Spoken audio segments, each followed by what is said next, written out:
Turini ko hisi tu anangai za hisi video na viho zo sin the bon sa vin Christ and the family akunin si bay kahin pichi kidwin him tuni ahi ipizi ahidem di nangai to ka empty topic hisi mangcha ahi pha chom cha ene ki holung khom ki diu kanomen him ade in tu lai thu su ho in langa thu su ho imiza a ingaya Ibe na imua ahile nop na kitimo mong ompuin inampiu ne cinto a kito mo na kina na mi ti hon noi si ta ay bon ho ay lovale to gente to ha sanu nau chapang ho anada mo ho galzama hin ko gente ta iman ho hi nisin ilung chan hi sunna zingin zan zong imu thailowin sun zong le ande mo tu don mo livin hin ko imang zing tawin him ahin la in the midst of all this hi cho zo si hi ipizi ahidem ti na ngai to kha em sopi ken zong zan kai mu thailo teng le pung ni pung thum pung lin ka thowin pathing ko ma taw na kaman jing lai jin o hi chi hi boina ito ne chin to no ho hi pathin ei ko naw ahi khadem ti hi ka ngai to sin hi nangin na ngai to kha em azi chu veo hite inam piu igam sungwa idin mun ho evena ahile pathin in Israel mi te koma ipi anasayem pathin thu sop anapi a chu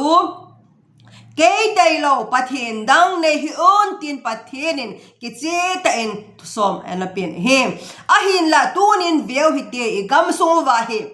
pathin sanga na gel kho zo pathin sanga ka gel kho zo cho I pi hi zong le nanga dinga ke adinga idol worship hi ti hi ama se pela he diu kanomen him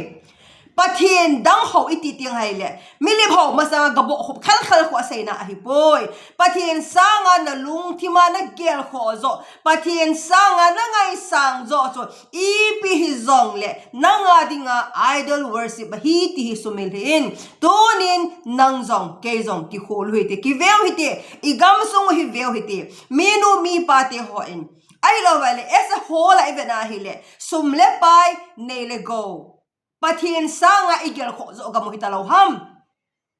nop chon na zunom sanom ne na pathin sanga igel kho zo ga mo hitalo ham pathin sanga ipiham igel kho atambe se phara hi pathin izung wa lung hailo hinte tia nangai to kha em na gel kha em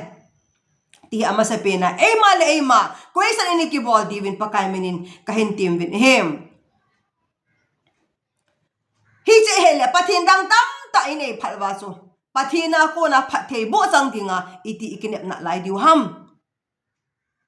chukile Christian ka hiya iti win ka na gamahin Christian tam na gamjong ahi be poi majority hi pathin holo ahi ve ahin la election lai le vote ha a ka loi pa to ka pasal to ka chi te nga hi le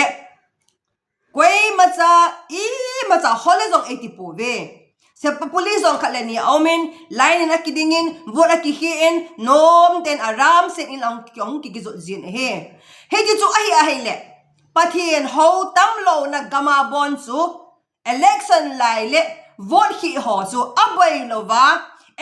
ema on right voting rights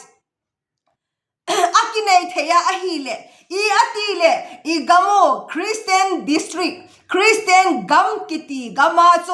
election lai le mi pi hoin amaho voting rights anei thailova mi pi hon jong ibola I vote ho ikizo over sum le pai dei mana vote ikizo over thing noi song noi hole MLA ho jong I pidinga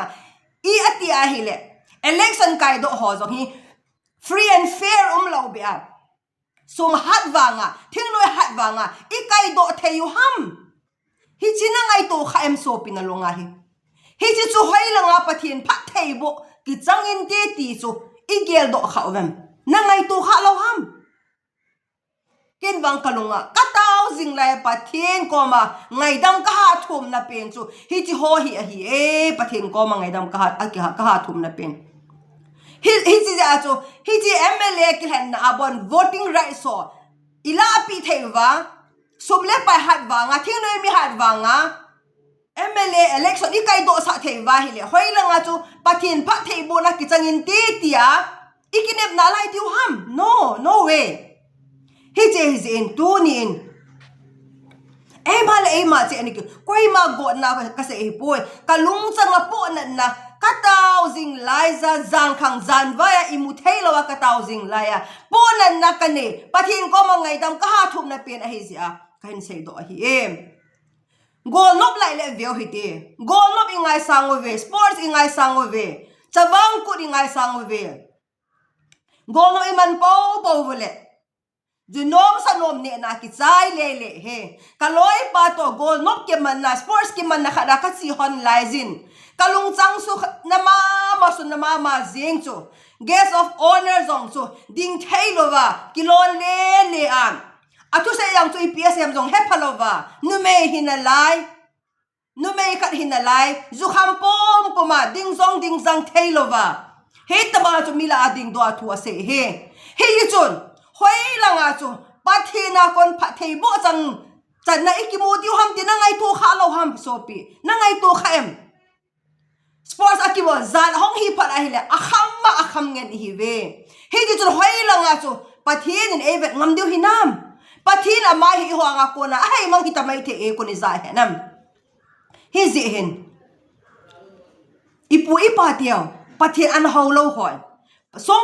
thingpung songpung na ho hon bon acha te atu te dam the na dinga thinga songa chang le mi man atu wa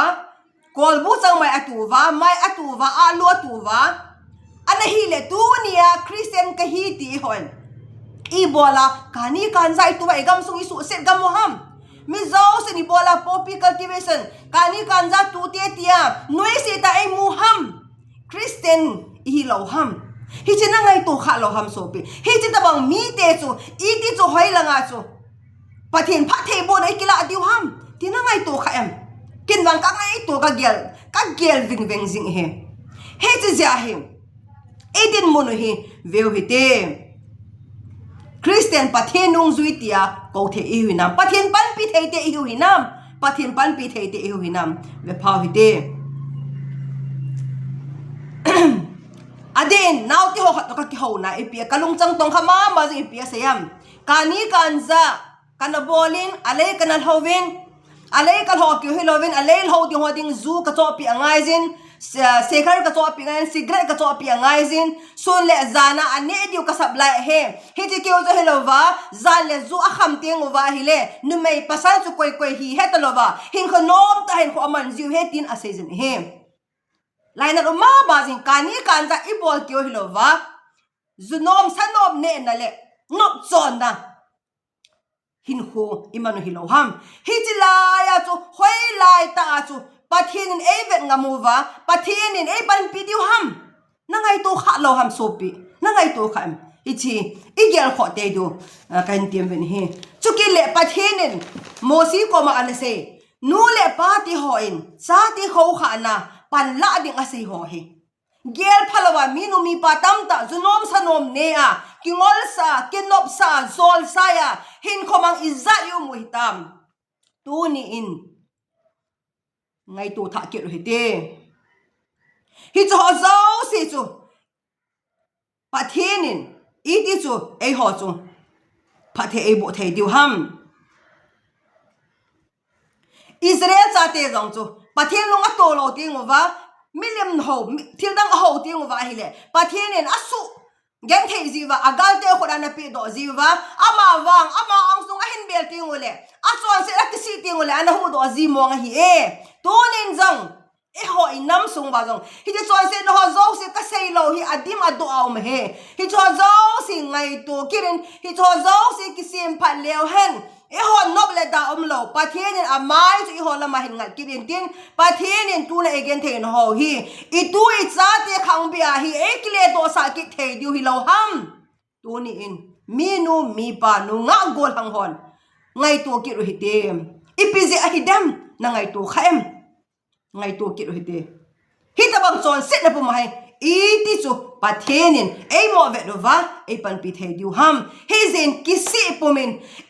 ei ma pan mun chen mi nu hi zole mi pa hi zole nu ma gol hi zole ei ma pan mun chen inama ding ngai dam tu min thopa choi zen ei a ding ngai dam tu min pathen ang sung bel lew han pathen ang so kile kin lew han pathenin inam sungu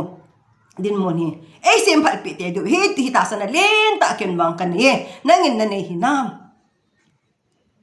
anangai to ke in sopi tu nia hi chu na ngai ha zo se ken jong ka po na be se a cho ka sei hil ka se ba lom khan ki ngai dam hoitin pathen zo ei ngai dam ven din ki le ki taw hite pathen hi nga hotel na pathen ei sem phat te du he ti hi a chain ei se do nom hen ka ki pa e amen